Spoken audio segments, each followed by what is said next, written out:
Hello, and welcome to another episode of Embracing Differences with me, Nipin Anand.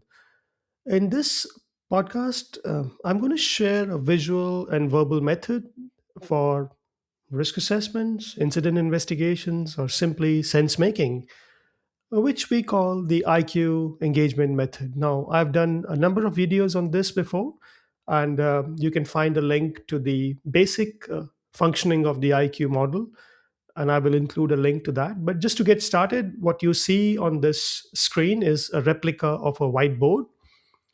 And the whiteboard it looks something like this. We have on the top two quadrants, all the words in the physical space that people give us as we map the conversation. At the bottom left, we have all the words in the psychological space. These are all the concerns and ideas and emotions and feelings of individuals. And at the bottom right, we have all the words in the cultural space. This is how people relate with each other and their social environment. So we have four quadrants. The top two quadrants, physical words, the bottom left, psychological words, and the bottom right is all their cultural expressions. And all we do is, as people are talking, we just simply map their words and make connection between those words. So this is a scenario that involves a driving incident and a conversation I had with a woman called Sarah last week, and I simply mapped it on the whiteboard. Let's look at the conversation and try and make sense of it. Sarah begins by telling me that they've had a lot of pressure in their organization in the last 1 year or so because of the pressure to hit targets. And for the drivers, what that means is that their call rates have increased from 6 to 8 and even more sometimes, which leaves these drivers very fatigued. And a lot of them have to drive to rural areas far from their site location to deliver their goods, which does not make it any better. In fact, it only adds to their fatigue. And in this particular instance, a driver is caught over speeding, and he was actually looking on his iPad and he hit a lorry. And when the initial investigation was carried out, he simply responded by saying that he felt very tired. So it became a HR and a disciplinary issue. Now, this is the typical investigation, and Sarah also revealed to me during the conversation that planners don't engage with drivers. People who allocate their work don't necessarily talk with them, and it's making the situation worse. Now, of course, as soon as Shera tells me about this, she also threw a little hint, and I was, to an astute listener, she said that this driver is also a swimmer. And in IQ listening, when you discover something out of the ordinary, you always follow it up with a question. And this question, the it was in this case, the question was very simple. I would like to know who is this person, not the driver, but the person.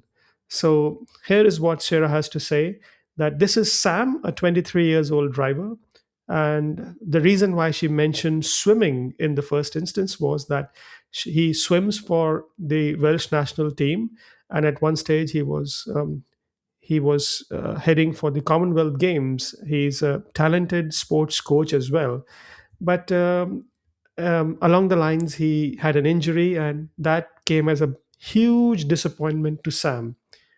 And at the moment, he's pushing himself really hard to make sure that he can once again qualify for the Commonwealth Games, which I believe must mean a lot to him. And it doesn't help with him or in a situation because he lives in Scotland and he has to drive to Wales for swimming. Now, this is a very important thing that Sarah revealed to me that does not often happen in typical accident investigations because our focus is on the driver and not the person. So I try to make sense of this story now, not through Sarah's words, but my own words, and I put them in blocks, and we call it coding. What this coding reveals here is that there is the sense in the story is that there is an operator error because of the work pressure. Then I looked at the left hand side, and what I saw was not so much an operator, but a person who has dreams, who has motivations. And there are two parallel stories, but they need to be reconciled.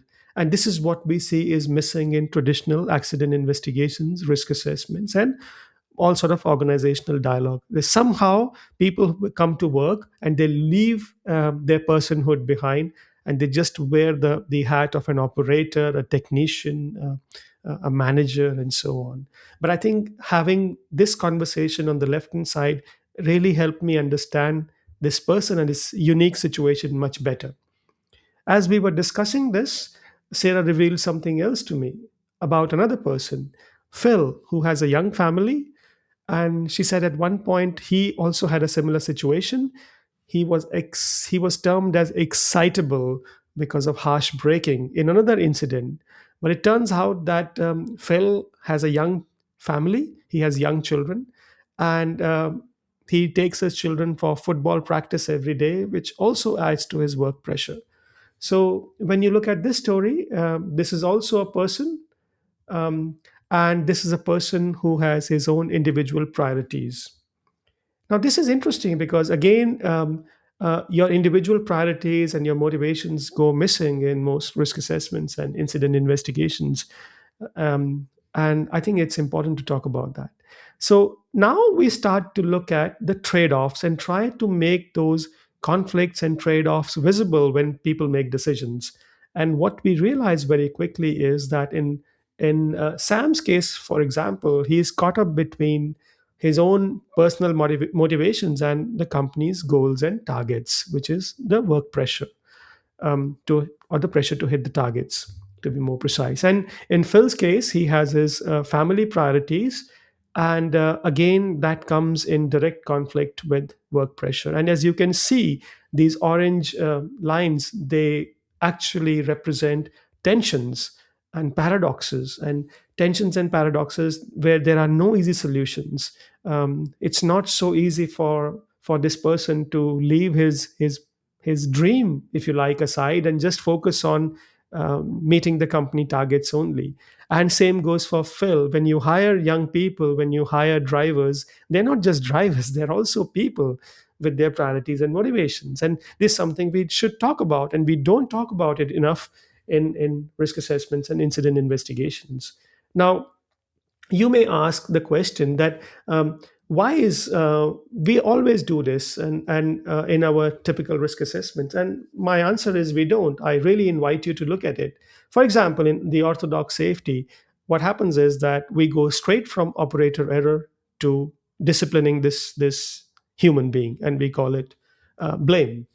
um, so that's the way we typically have always approached incident investigations. And some people argue that this is changing because now we have better ways of investigating accidents. If you look at New View and Safety 2 and HOP and so on. And my answer to that is this, that even in those cases, we haven't really shifted to the person. We only talk about the human factors and the human performance, which means we are just measuring human performance as we have always done, as we have always measured human error and try and design better systems. So, what we have here is from blame, we have just started to shift the focus towards system failures so that we can better come up with better designs by measuring operators' performance. But nothing really has changed because from going instead of going for human error, we are now looking for system error and system failures and so on. So this is where the contemporary safety, so-called contemporary safety, is stuck. Now, where does the IQ method really focus? And my answer is that we move away from all this system language and the language of operator and operator error, and we try to look at the person and the conflict between the person and the professional, which is not always easy. So, and for example, in this instance, we try and make sure that we have a regular conversation between the motivations and the priorities of these young drivers and the company's targets and goals, and try and tackle it on the go. And this is why we have these dotted lines. But all this maturity only comes when we shift our focus from the the blame from operator, from systems, towards the person, which is who are these people? What do we know about these people apart from them being operators and employees and technicians and frontline workers in the company? And I think this is the basic difference between SPORE and all the other methods, that it focuses on the individual person. And that's all I wanted to say. And I will include the link to all the previous podcasts and visual examples that I have done in the past.